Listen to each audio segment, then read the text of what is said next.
ਸਤਨਾਮ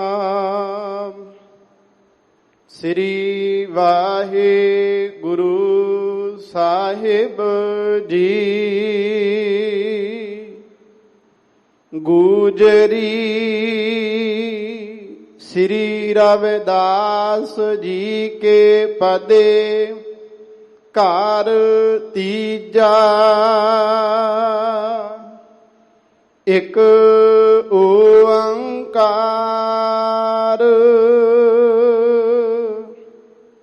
ਸਤਿਗੁਰ ਪ੍ਰਸਾਦ।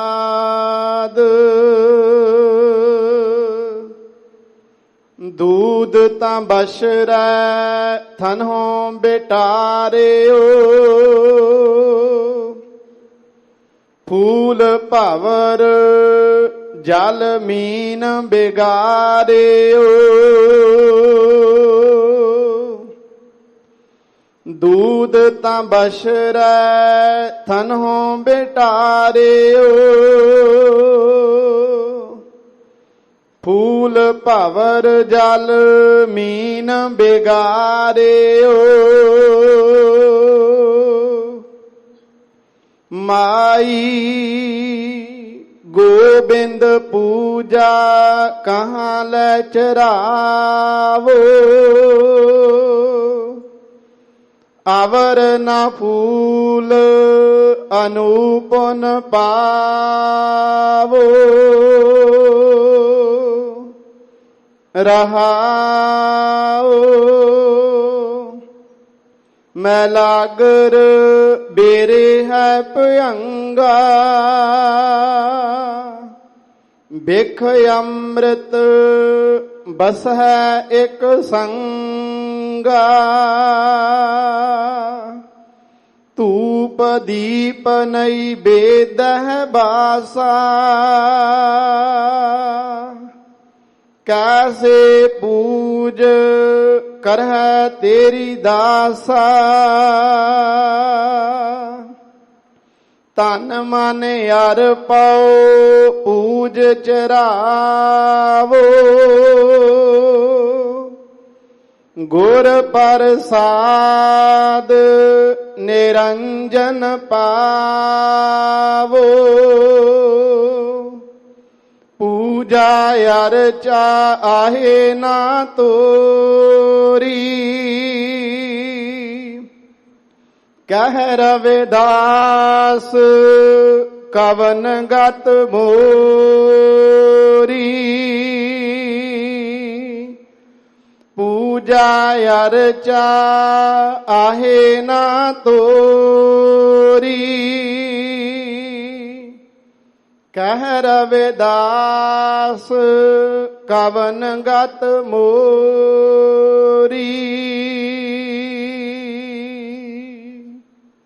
ਵਾਹਿਗੁਰੂ ਜੀ ਕਾ ਖਾਲਸਾ, ਵਾਹਿਗੁਰੂ ਜੀ ਕੀ ਫਤਿਹ। ਪਰਮ ਸਤਿਕਾਰ ਸਨਮਾਨਯੋਗ ਚਵਰ ਛਤਰ ਤਖਤ ਦੇ ਮਾਲਕ, ਵਾਲੀਏ ਦੋ ਜਹਾਨ, ਰਹਿਬਰੇ ਕੁਲ ਆਲਮ, ਸ਼ਬਦ ਗੁਰੂ ਬਾਣੀ ਕੇ ਬੋਹਿਤ, ਹਲਤ ਪਲਤ ਕੇ ਰੱਖਿਅਕ, ਕਲਯੁਗ ਦੇ ਜਹਾਜ਼, ਗਿਆਨ ਦੇ ਮੁਜਸਮੇ,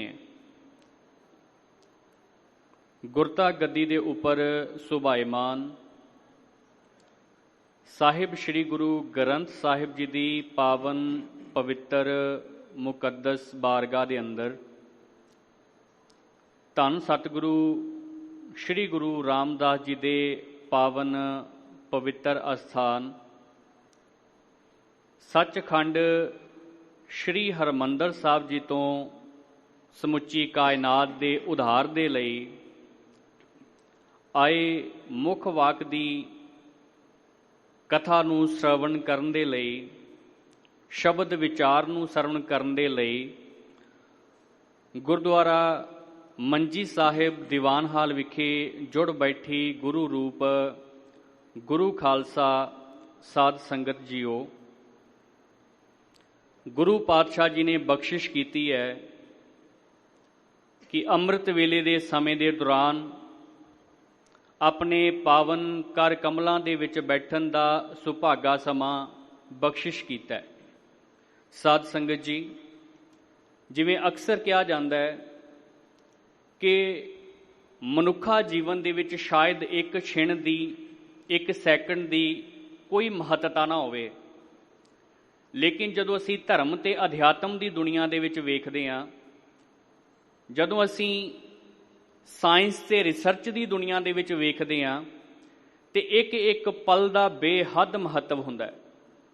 ਜੇਕਰ ਅਸੀਂ ਗੱਲ ਕਰੀਏ ਇਸ ਬ੍ਰਹਿਮੰਡ ਦੀ, ਤੇ ਜਿਹੜਾ ਇਹ ਬ੍ਰਹਿਮੰਡ ਉਸ ਅਕਾਲ ਪੁਰਖ ਵਾਹਿਗੁਰੂ ਨੇ ਸਾਜਿਆ, ਅੱਖ ਝਪਕਣ ਦੇ ਫੋਰ ਦੇ ਨਾਲ ਇਸ ਬ੍ਰਹਿਮੰਡ ਦੇ ਵਿੱਚ ਲਗਭਗ 6000 ਦੇ ਕਰੀਬ ਤਾਰੇ ਟੁੱਟ ਜਾਂਦੇ ਨੇ ਤੇ 60,000 ਦੇ ਕਰੀਬ ਤਾਰੇ ਨਵੇਂ ਪੈਦਾ ਹੋ ਜਾਂਦੇ ਨੇ। 6 ਮਿਲੀਅਨ ਦੇ ਕਰੀਬ ਨਵੇਂ ਗ੍ਰਹਿ ਪੈਦਾ ਹੁੰਦੇ ਨੇ ਔਰ ਅੱਖ ਝਪਕਣ ਦੇ ਫੋਰ ਦੇ ਵਿੱਚ 74,948 ਕਿਲੋਮੀਟਰ ਪ੍ਰਕਾਸ਼ ਗਤੀ ਦੇ ਨਾਲ ਚੱਲ ਪੈਂਦਾ ਔਰ ਇਸ ਦੇ ਨਾਲ ਹੀ 25 ਮਿਲੀਅਨ ਦੇ ਕਰੀਬ ਨਵੀਆਂ ਆਕਾਸ਼ ਗੰਗਾਵਾਂ ਪੈਦਾ ਹੁੰਦੀਆਂ ਨੇ ਔਰ ਇਹ ਜਿਹੜਾ ਸਮੁੱਚਾ ਬ੍ਰਹਿਮੰਡ ਹੈ 500 ਮੀਟਰ ਤੱਕ ਇਸ ਦਾ ਹੋਰ ਪਸਾਰਾ ਤੇ ਖਲਾਰਾ ਹੋ ਜਾਂਦਾ ਹੈ, ਕੇਵਲ ਇੱਕ ਸਮੇਂ ਦੇ ਵਿੱਚ, ਇੱਕ ਖਿਣ ਦੇ ਵਿੱਚ, ਇੱਕ ਸੈਕਿੰਡ ਦੇ ਵਿੱਚ। ਮੇਰਾ ਕਹਿਣ ਤੋਂ ਭਾਵ ਹੈ ਕਿ ਰਿਸਰਚ ਦੀ ਦੁਨੀਆ ਦੇ ਵਿੱਚ ਇੱਕ ਸੈਕਿੰਡ ਦਾ ਬੜਾ ਮਹੱਤਵ ਹੈ।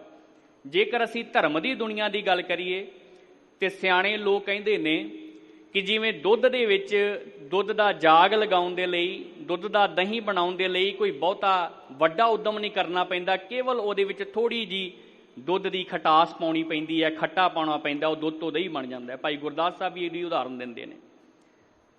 ਠੀਕ ਇਸੇ ਤਰ੍ਹਾਂ ਜਿਵੇਂ ਦੁੱਧ ਨੂੰ ਫਟਾਉਣ ਦੇ ਲਈ ਥੋੜ੍ਹੀ ਜਿਹੀ ਕਾਂਜੀ ਪਾ ਦਿੱਤੀ ਜਾਵੇ ਤੇ ਦੁੱਧ ਫੁੱਟ ਜਾਂਦਾ ਹੈ, ਜਿਵੇਂ ਧਰਤੀ ਦੇ ਵਿੱਚ ਬਿਲਕੁਲ ਥੋੜ੍ਹਾ ਜਿਹਾ ਬੀਜ ਬੋ ਦਿੱਤਾ ਜਾਵੇ ਤੇ ਉਸ ਬੀਜ ਦੇ ਬੀਜਣ ਤੋਂ ਬਾਅਦ ਇੱਕ ਵੱਡੇ ਰੁੱਖ ਦਾ ਪਸਾਰ ਹੋ ਜਾਂਦਾ ਹੈ।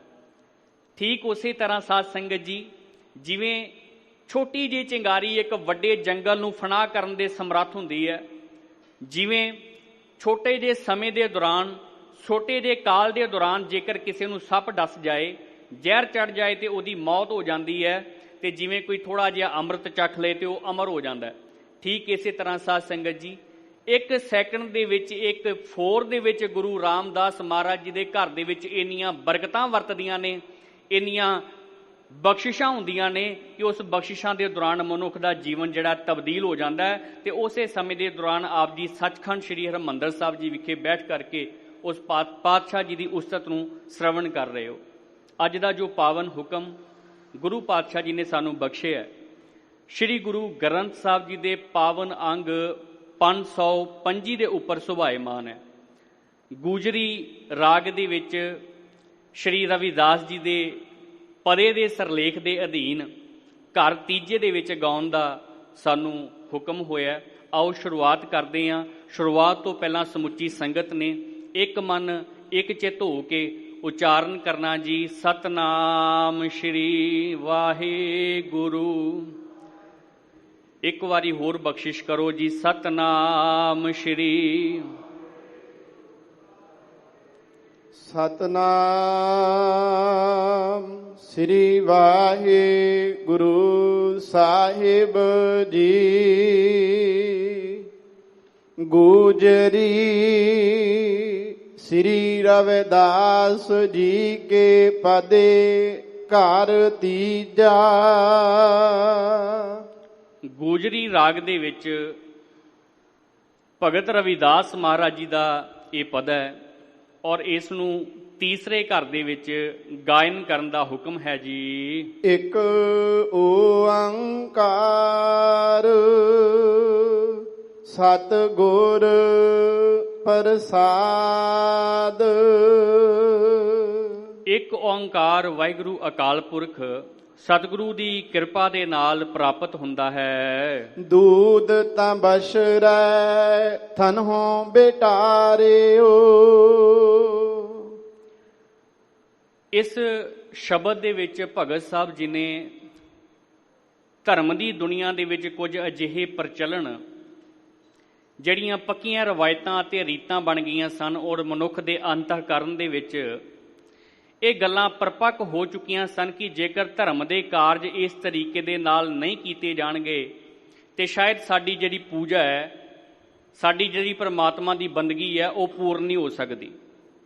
ਭਗਤ ਸਾਹਿਬ ਜੀ ਦੇ ਸਮੇਂ, ਜਿਸ ਸਮੇਂ ਆਗਮਨ ਹੁੰਦਾ ਹੈ ਭਗਤ ਰਵਿਦਾਸ ਜੀ ਦਾ, ਉਸ ਸਮੇਂ ਭਾਰਤ ਦੇ ਹਾਲਾਤ ਕੁਝ ਅਜਿਹੇ ਸਨ। ਵਰਨ ਵੰਡ ਦੇ ਵਿੱਚ ਸਮਾਜਿਕ ਵਿਵਸਥਾ ਸੀ, ਸਮਾਜਿਕ ਅਵਸਥਾ ਸੀ, ਔਰ ਧਰਮ ਦੀ ਦੁਨੀਆ ਦੇ ਵਿੱਚ ਬਹੁਤ ਸਾਰੇ ਪਖੰਡਾਂ ਦਾ ਪ੍ਰਚਲਨ ਸੀ। ਭਗਤ ਸਾਹਿਬ ਜੀ ਦੀ ਕ੍ਰਾਂਤੀਕਾਰੀ ਸੋਚ ਨੇ ਉਹਨਾਂ ਪਖੰਡਾਂ ਦਾ ਖੰਡਨ ਕੀਤਾ ਔਰ ਇੱਕ ਅਕਾਲ ਪੁਰਖ ਵਾਹਿਗੁਰੂ ਦੇ ਨਾਮ ਦੇ ਨਾਲ ਜੁੜਨ ਦੀ ਪ੍ਰੇਰਨਾ ਕੀਤੀ। ਭਗਤ ਸਾਹਿਬ ਜੀ ਪਹਿਲੀ ਪੰਕਤੀ ਦੇ ਵਿੱਚ ਬਖਸ਼ਿਸ਼ ਕਰਦੇ ਨੇ, ਕਹਿੰਦੇ ਦੂਧ ਤਾਂ ਬਛਰੈ ਥਨਹ ਬਿਟਾਰਿਓ, ਕਿ ਜੇਕਰ ਮਨੁੱਖ ਇਹ ਸੋਚਦਾ ਹੈ ਕਿ ਪਰਮਾਤਮਾ ਨੂੰ ਸੁੱਚਾ ਦੁੱਧ ਚੜਾਇਆ ਜਾਵੇਗਾ ਤੇ ਉਸ ਦੇ ਨਾਲ ਪਰਮਾਤਮਾ ਖੁਸ਼ ਹੋਵੇਗਾ, ਪਰ ਕਹਿਣ ਲੱਗੇ ਤੂੰ ਇਹ ਨਹੀਂ ਜਾਣਦਾ ਕਿ ਤੇਰੇ ਉਸ ਦੁੱਧ ਚੜਾਉਣ ਤੋਂ ਪਹਿਲਾਂ ਉਸ ਦੁੱਧ ਨੂੰ ਬਛੜੇ ਨੇ, ਗਾਂ ਦੇ ਬਛੜੇ ਨੇ ਉਸ ਨੂੰ ਜੂਠਾ ਕੀਤਾ ਹੋਇਆ। ਉਹ ਦੁੱਧ ਸੁੱਚਾ ਨਹੀਂ ਹੈ। ਹਜੇ ਵੀ ਤੂੰ ਇਸ ਗੱਲ ਦੇ ਵਿੱਚ ਪਚਿਆ ਹੋਇਆ ਹੈ ਕਿ ਕੇਵਲ ਪਰਮਾਤਮਾ ਸੁਚਮਤਾ ਦੇ ਨਾਲ ਮਿਲ ਸਕਦਾ ਹੈ।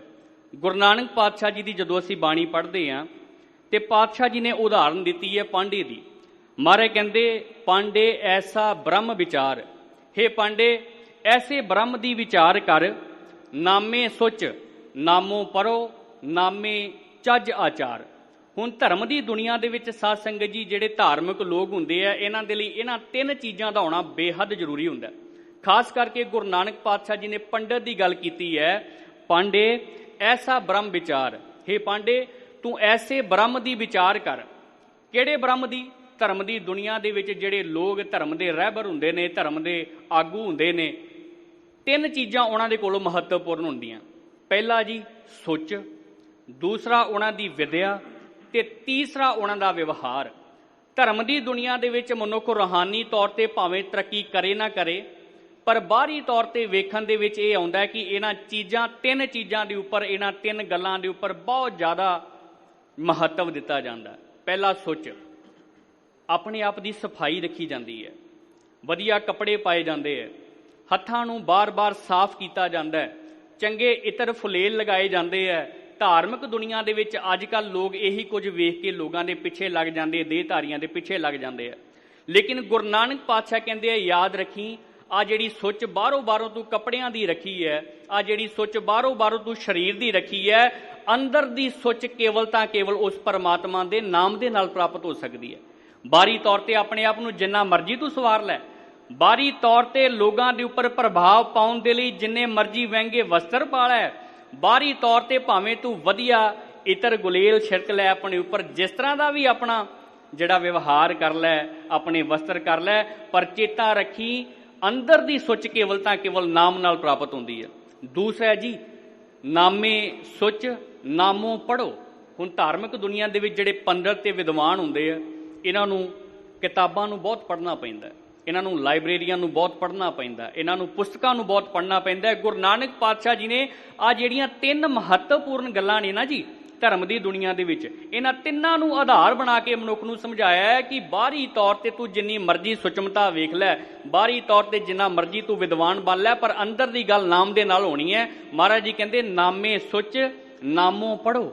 ਜੇਕਰ ਤੂੰ ਵਿਦਿਆ ਪ੍ਰਾਪਤ ਕਰਨੀ ਹੈ, ਤੂੰ ਵੱਡੀਆਂ ਲਾਇਬ੍ਰੇਰੀਆਂ ਦੇ ਵਿੱਚ ਜਾਣਾ ਜੀ ਸਦਕੇ, ਤੂੰ ਵੱਡੀਆਂ ਪੁਸਤਕਾਂ ਨੂੰ, ਗ੍ਰੰਥਾਂ ਨੂੰ ਪੜ੍ਹਦਾ ਜੀ ਸਦਕੇ, ਤੈਨੂੰ ਬਹੁਤ ਸਾਰੇ ਵਿਦਵਾਨਾਂ ਦੇ ਨਾਮ ਯਾਦ ਨੇ ਜੀ ਸਦਕੇ। ਜਦੋਂ ਤੂੰ ਕੋਈ ਗੱਲਬਾਤ ਕਰਦਾ ਹੈ, ਆਪਣੀ ਵਿਦਿਆ ਦਾ ਪ੍ਰਭਾਵ ਇਸ ਕਦਰ ਦੂਸਰਿਆਂ ਦੇ ਉੱਪਰ ਪਾ ਦਿੰਦਾ ਜੀ ਸਦਕੇ।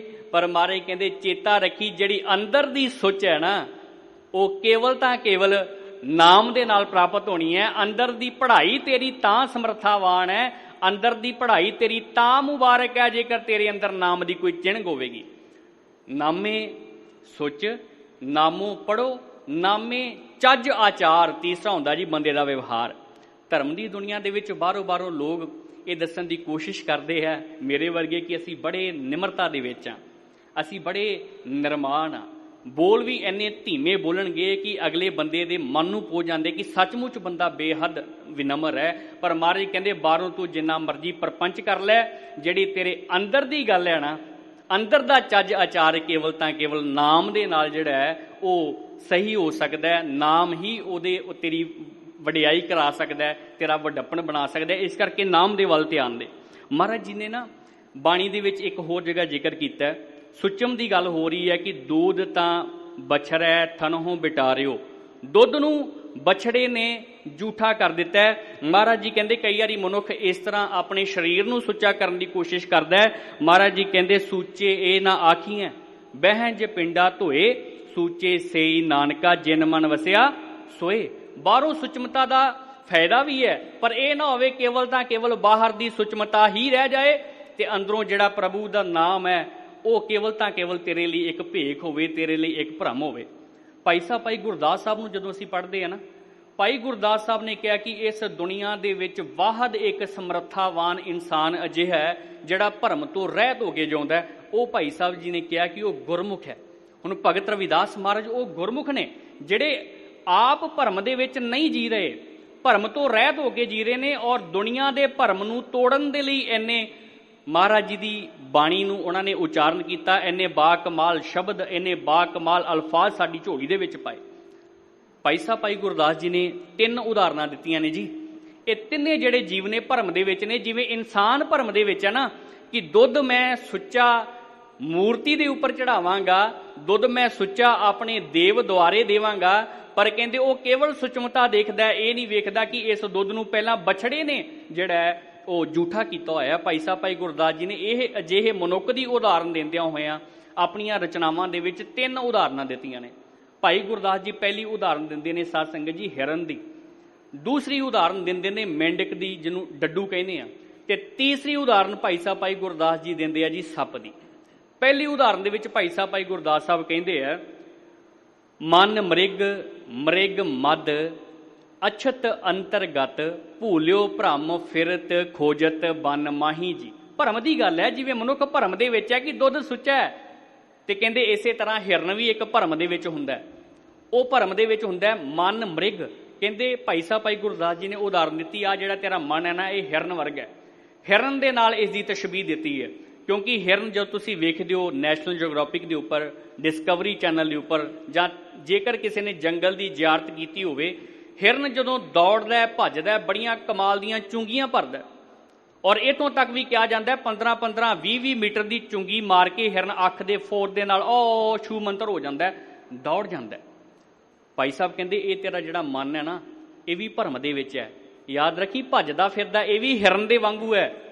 ਇਹਨੂੰ ਉਸ ਸਮੇਂ ਸਮਝ ਆਵੇਗੀ ਜਦੋਂ ਇਹ ਆਪਣੇ ਅੰਦਰ ਵੇਖੇਗਾ। ਮਨ ਮ੍ਰਿਗ ਮਦ ਅਛਤ ਅੰਤਰਗਤ। ਕਹਿੰਦੇ ਹੁਣ ਹਿਰਨ ਭੱਜਿਆ ਕਿਉਂ ਫਿਰਦਾ, ਹਿਰਨ ਦੌੜਿਆ ਕਿਉਂ ਫਿਰਦਾ? ਕਹਿੰਦੇ ਉਹ ਇੱਕ ਭਰਮ ਦੇ ਵਿੱਚ ਹੈ। ਉਹਨੂੰ ਲੱਗਦਾ ਕਿ ਜਿਹੜੀ ਸੁਗੰਧੀ ਆ ਰਹੀ ਆ ਉਹ ਕਿਤੋਂ ਬਾਹਰੋਂ ਪ੍ਰਾਪਤ ਹੋਵੇਗੀ, ਪਰ ਕਹਿੰਦੇ ਉਹਨੂੰ ਇਹ ਨਹੀਂ ਯਾਦ ਦੇ ਵਿੱਚ ਜਿਹੜੀ ਕਸਤੂਰੀ ਉਹਦੀ ਨਾਭੀ ਦੇ ਵਿੱਚ ਹੈ ਉਸ ਦੇ ਵਿੱਚੋਂ ਹੀ ਉਹਨੂੰ ਸੁਗੰਧੀ ਆ ਰਹੀ ਹੈ। ਜੇਕਰ ਉਹ ਸੁਗੰਧੀ ਨੂੰ ਉਹ ਪ੍ਰਾਪਤ ਕਰੇਗਾ ਤੇ ਭਰਮ ਦੇ ਵਿੱਚੋਂ ਬਾਹਰ ਆ ਸਕਦਾ।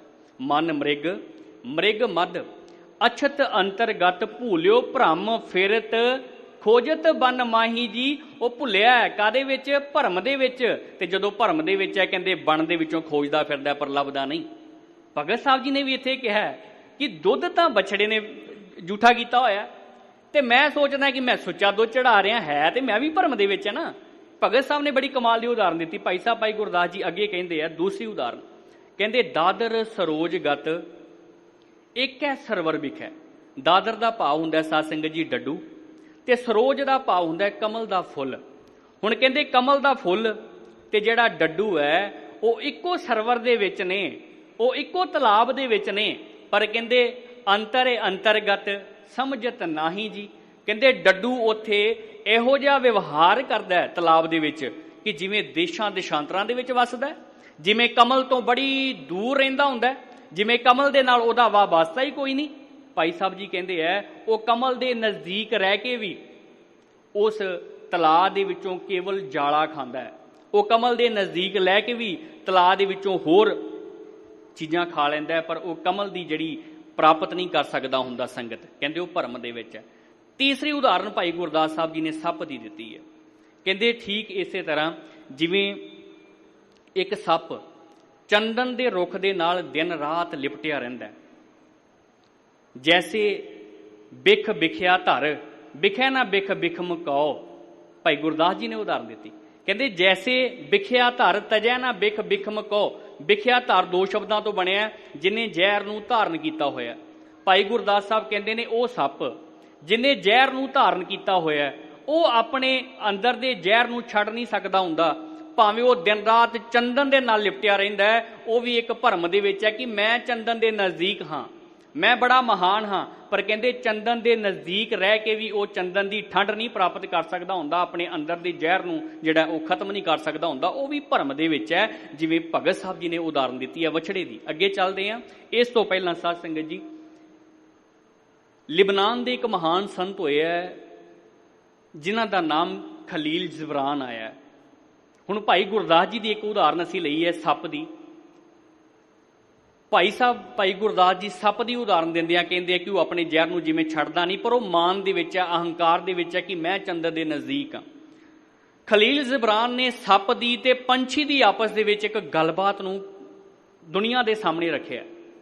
ਇਹਦੇ ਵਿੱਚ ਜਿਹੜਾ ਸੱਪ ਹੈ ਉਹ ਉਸ ਇਨਸਾਨ ਦੀ ਤਰ੍ਹਾਂ ਹੈ ਜਿਹੜਾ ਬਾਹਰੋਂ ਤੇ ਵਿਖਾਵਾ ਕਰਦਾ ਪਿਆ, ਜਿਹੜਾ ਬਾਹਰੋਂ ਪਰਪੰਚੀ ਹੈ, ਜਿਹਨੂੰ ਬਾਹਰੋਂ ਮਾਇਆ ਦਾ ਬੇਹੱਦ ਅਹੰਕਾਰ ਹੈ, ਜਿਹਨੂੰ ਲੱਗਦਾ ਹੈ ਮੇਰੇ ਵਰਗਾ ਹੈ ਹੀ ਕੋਈ ਨਹੀਂ, ਜਿਸ ਨੂੰ ਇਹ ਭਰਮ ਹੈ ਕਿ ਮੈਂ ਮਾਇਆ ਦੇ ਨਾਲ ਪੂਰੀ ਦੁਨੀਆ ਦੇ ਵਿੱਚ ਆਪਣੇ ਪਰਪੰਚ ਨੂੰ ਫੈਲਾ ਸਕਦਾ।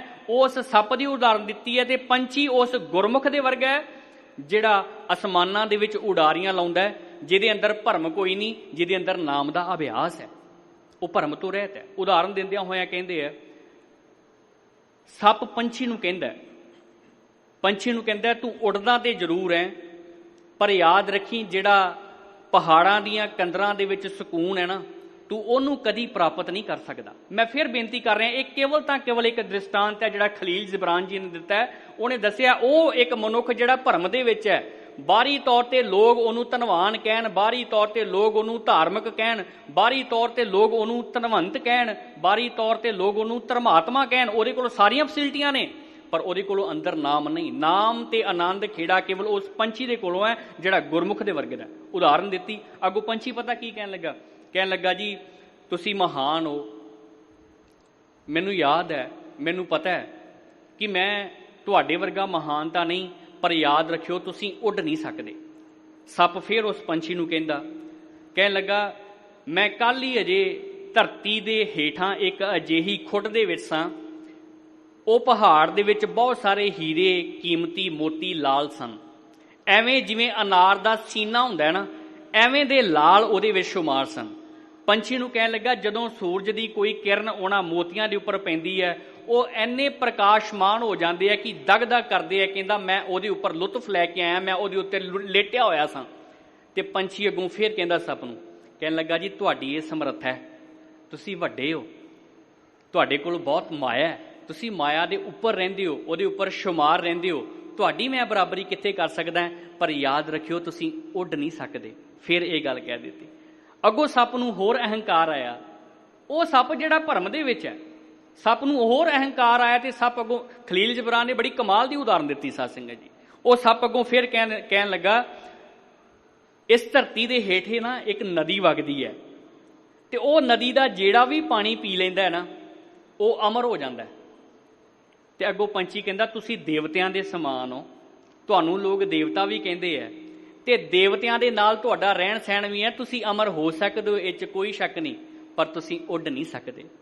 ਸੱਪ ਨੂੰ ਹੋਰ ਅਹੰਕਾਰ ਆਇਆ, ਕਿਉਂਕਿ ਜਿਹੜੇ ਬੰਦੇ ਕੋਲ ਸਮਰੱਥਾ ਹੁੰਦੀ ਹੈ ਜੀ, ਅਹੰਕਾਰ ਬਹੁਤ ਜਲਦੀ ਆ ਜਾਂਦਾ ਉਹਨੂੰ। ਸਮਰੱਥਾਵਾਨ ਲੋਕ, ਸਮਰੱਥਾਵਾਨ ਤਾਕਤ ਦੇ ਉੱਪਰ ਸੱਤਾ ਦੇ ਵਿੱਚ ਇਹ ਲੋਕ ਹੁੰਦੇ, ਛੋਟੀ ਜੀ ਗੱਲ ਵੀ ਨਹੀਂ ਸੁਣ ਸਕਦੇ ਹੁੰਦੇ, ਅਹੰਕਾਰ ਆ ਜਾਂਦਾ। ਉਹ ਜਿਹੜਾ ਭਰਮ ਦੇ ਵਿੱਚ ਸੱਪ ਹੈ, ਉਹਦੀ ਗੱਲ ਕਰਦਿਆਂ ਹੋਇਆਂ ਪੰਛੀ ਫਿਰ ਉਹਨੂੰ ਕਹਿੰਦਾ ਕਿ ਤੁਸੀਂ ਉੱਡ ਨਹੀਂ ਸਕਦੇ। ਸੱਪ ਅੱਗੋਂ ਕਹਿੰਦਾ ਕਿ ਮੈਂ ਪਹਾੜਾਂ ਦੇ ਵਿੱਚ ਇੱਕ ਅਜਿਹੀ ਬੂਟੀ ਨੂੰ ਜਾਣਦਾ ਜਿਹੜੀ ਬੂਟੀ ਦੀਆਂ ਜੜ੍ਹਾਂ ਬੜੀਆਂ ਡੂੰਘੀਆਂ ਨੇ, ਤੇ ਜਦੋਂ ਉਸ ਜੜ ਨੂੰ ਕੋਈ ਖਾ ਲੈਂਦਾ ਨਾ, ਉਹਨੂੰ ਤਿੰਨਾਂ ਭਵਨਾਂ ਦਾ ਗਿਆਨ ਹੋ ਜਾਂਦਾ। ਪੰਛੀ ਫਿਰ ਕਹਿੰਦਾ ਜੀ ਤੁਸੀਂ ਬਨਸਪਤੀ ਬਾਰੇ ਜਾਣਦੇ ਹੋ, ਤੁਸੀਂ ਬੜੇ ਵਿਦਵਾਨ ਹੋ, ਪਰ ਚੇਤਾ ਰੱਖਿਓ ਤੁਸੀਂ ਉੱਡ ਨਹੀਂ ਸਕਦੇ। ਸੱਪ ਅਖੀਰ ਦੇ ਵਿੱਚ ਕਹਿੰਦਾ ਮੈਂ ਜੰਗਲ ਦੇ ਵਿੱਚ ਇੱਕ ਅਜਿਹੇ ਮਹਿਲ ਨੂੰ ਵੇਖ ਕੇ ਆਇਆ ਜਿਹੜੇ ਮਹਿਲ ਦੇ ਉੱਪਰ ਦੇਵਤਿਆਂ ਦੀਆਂ ਮੂਰਤੀਆਂ ਉਕਰੀਆਂ ਨੇ, ਜਿਹੜੇ ਮਹਿਲ ਦੇ ਉੱਪਰ ਬਹੁਤ ਕੁਝ ਧਾਰਮਿਕ ਲੋਕਾਂ ਨੇ ਲਿਖਿਆ ਹੋਇਆ, ਜਿਹੜਾ ਵੀ ਉਹਨੂੰ ਪੜ੍ਹ ਲੈਂਦਾ ਨਾ ਉਹ ਬੜਾ ਗਿਆਨਵਾਨ ਤੇ ਗਿਆਤਾ ਹੋ ਜਾਂਦਾ। ਪੰਛੀ ਫਿਰ ਕਹਿੰਦਾ ਤੁਸੀਂ ਗਿਆਨਵਾਨ ਹੋ ਸਕਦੇ ਹੋ, ਤੁਸੀਂ ਗਿਆਤਾ ਹੋ ਸਕਦੇ ਹੋ, ਯਾਦ ਰੱਖਿਓ ਤੁਸੀਂ ਉੱਡ ਨਹੀਂ ਸਕਦੇ। ਸੱਪ ਇਹਨੀਆਂ ਗੱਲਾਂ ਸੁਣਨ ਤੋਂ ਬਾਅਦ ਉੱਥੋਂ ਖਫਾ ਹੋ ਕੇ ਚਲਾ ਜਾਂਦਾ ਹੈ। ਖਲੀਲ ਜਿਬਰਾਨ ਕੇਵਲ ਇਹ ਦੱਸਣਾ ਚਾਹੁੰਦੇ ਆ, ਇੱਕ ਉਹ ਮਨੁੱਖ ਹੈ ਜਿਹੜਾ ਮਾਇਆਧਾਰੀ ਹੈ, ਜਿਹੜਾ ਭਰਮ ਦੇ ਵਿੱਚ ਹੈ ਕਿ ਸ਼ਾਇਦ ਮੈਂ ਸਭ ਤੋਂ ਸਮਰੱਥਾਵਾਨ ਹੈ, ਤੇ ਦੂਸਰੇ ਪਾਸੇ ਪੰਛੀ ਉਹ ਗੁਰਮੁਖ ਹੈ ਜਿਹਦੇ ਕੋਲੋਂ ਆਰਥਿਕ ਸਮਰੱਥਾ ਤੇ ਬਹੁਤੀ ਨਹੀਂ, ਪਰ ਉਹ ਨਾਮ ਦੀਆਂ ਅਜਿਹੀਆਂ ਉਡਾਰੀਆਂ ਲਾਉਂਦਾ ਹੈ। ਉਹ ਨਾਮ ਦੇ ਵਿੱਚ ਅਜਿਹਾ ਖੇੜੇ ਦੇ ਵਿੱਚ ਰਹਿੰਦਾ ਹੈ ਕਿ ਉਹ ਭਰਮਾਂ ਦੇ ਵਿੱਚੋਂ ਬਾਹਰ ਰਹਿ ਜਾਂਦਾ ਹੈ। ਸੋ ਭਾਈ ਸਾਹਿਬ ਭਾਈ ਗੁਰਦਾਸ ਜੀ ਵੀ ਇਹ ਉਦਾਹਰਨ ਦਿੰਦੇ ਨੇ। ਅਖੀਰ ਦੇ ਵਿੱਚ ਭਾਈ ਸਾਹਿਬ ਭਾਈ ਗੁਰਦਾਸ ਜੀ ਕਹਿੰਦੇ ਜਿਵੇਂ ਇੱਕ ਰਾਜਾ ਰਾਤ ਨੂੰ ਸੁੱਤਾ ਤੇ ਉਹਨੂੰ ਸੁਪਨਾ ਆਉਂਦਾ ਕਿ ਉਹ ਭਿਖਾਰੀ ਹੈ, ਪਰ ਉਹ ਭਰਮ ਦੇ ਵਿੱਚ ਨਹੀਂ, ਭਰਮ ਦੇ ਵਿੱਚ ਹੈ, ਉਹ ਭਿਖਾਰੀ ਨਹੀਂ ਬਲਕਿ ਉਹ ਰਾਜਾ ਹੁੰਦਾ ਹੈ। ਇਸੇ ਤਰ੍ਹਾਂ ਜਿਹੜੇ ਗੁਰਮੁਖ ਹੈ ਉਹ ਆਪ ਤੇ ਭਰਮ ਦੇ ਵਿੱਚੋਂ ਰਹਿਤ ਹੁੰਦੇ ਆ ਤੇ ਦੁਨੀਆ ਦਾ ਵੀ ਭਰਮ ਮਿਟਾ ਦਿਆ ਕਰਦੇ ਆ। ਠੀਕ ਇਸੇ ਤਰ੍ਹਾਂ ਭਗਤ ਰਵਿਦਾਸ ਮਹਾਰਾਜ ਜੀ ਆਪ ਭਰਮ ਦੇ ਵਿੱਚ ਨਹੀਂ ਨੇ, ਲੇਕਿਨ ਉਹ ਦੁਨੀਆ ਦੇ ਭਰਮ ਨੂੰ ਮਿਟਾ ਰਹੇ ਨੇ। ਕੀ ਬਖਸ਼ਿਸ਼ ਕਰਦੇ ਨੇ ਭਗਤ ਰਵਿਦਾਸ ਮਹਾਰਾਜ? ਕਹਿੰਦੇ ਦੂਧ ਤਾਂ ਬਛੜੈ ਥਨ ਹੈ ਬਿਟਾਰਿਓ, ਕਿ ਜਿਹੜਾ ਦੁੱਧ ਹੈ ਉਹ ਤਾਂ ਵਛੜੇ ਨੇ ਪਹਿਲਾਂ ਹੀ ਝੂਠਾ ਕੀਤਾ ਹੋਇਆ ਹੈ। ਫੂਲ ਭਵਰ ਜਲ ਮੀਨ ਬਿਗਾਰਿਓ। ਜੇਕਰ ਕਹਿੰਦੇ ਮੈਂ ਸੋਚਾਂ ਕਿ ਆਪਣੇ ਦੇਵ ਦੇ ਅੱਗੇ ਫੁੱਲ ਰੱਖਾਂਗਾ ਤੇ ਫੁੱਲ ਦੇ ਨਾਲ ਮੇਰਾ ਦੇਵ ਖੁਸ਼ ਹੋ ਜਾਏਗਾ, ਭਗਤ ਸਾਹਿਬ ਕਹਿੰਦੇ ਯਾਦ ਦੇ ਵਿੱਚ ਰੱਖਿਓ ਉਹਨਾਂ ਫੁੱਲਾਂ ਨੂੰ ਪਹਿਲਾਂ ਭਵਰੇ ਨੇ ਝੂਠਾ ਕੀਤਾ ਹੋਇਆ। ਫੁੱਲ ਵੀ ਸੁੱਚੇ ਨਹੀਂ, ਉਹਨਾਂ ਫੁੱਲਾਂ ਨੂੰ ਪਹਿਲਾਂ ਭਵਰੇ ਨੇ ਝੂਠਾ ਕੀਤਾ ਹੋਇਆ। ਤੇ ਜੇਕਰ ਮੈਂ ਚਾਹਾਂ ਕਿ ਆਪਣੇ ਦੇਵ ਦੇ ਉੱਪਰ ਮੈਂ ਜਲ ਦੇ ਨਾਲ ਉਹਨੂੰ ਜਲ ਚੜਾਵਾਂ, ਜਲ ਦੇ ਨਾਲ ਉਹਦੀ ਪੂਜਾ ਕਰਾਂ, ਪਰ ਕਹਿੰਦੇ ਉਹ ਜਲ ਵੀ ਸੁੱਚਾ ਨਹੀਂ, ਉਹ ਜਲ ਨੂੰ ਪਹਿਲਾਂ ਮੱਛਲੀ ਨੇ ਜਿਹੜਾ ਉਹ ਝੂਠਾ ਕੀਤਾ ਹੋਇਆ ਹੈ। ਮਾਈ ਗੋਬਿੰਦ ਪੂਜਾ ਕਹਾਂ ਲੈ ਚਰਾਵੋ। ਹੇ ਮੇਰੀ ਮਾਂ, ਗੋਬਿੰਦ ਦੀ ਪੂਜਾ ਲਈ ਦੱਸ ਫਿਰ ਮੈਂ ਉਹਦੇ ਅੱਗੇ ਕੀ ਚੜਾਵਾਂ? ਗੋਬਿੰਦ ਦੀ ਪੂਜਾ ਦੇ ਲਈ ਮੈਂ ਉਹਦੇ ਅੱਗੇ ਦੱਸ ਕੀ ਅਰਪਿਤ ਕਰਾਂ ਤਾਂ ਜੋ ਜਿਹੜਾ ਗੋਬਿੰਦ ਹੈ ਉਹ ਮੇਰੇ ਤੇ ਪ੍ਰਸੰਨ ਹੋ ਸਕੇ।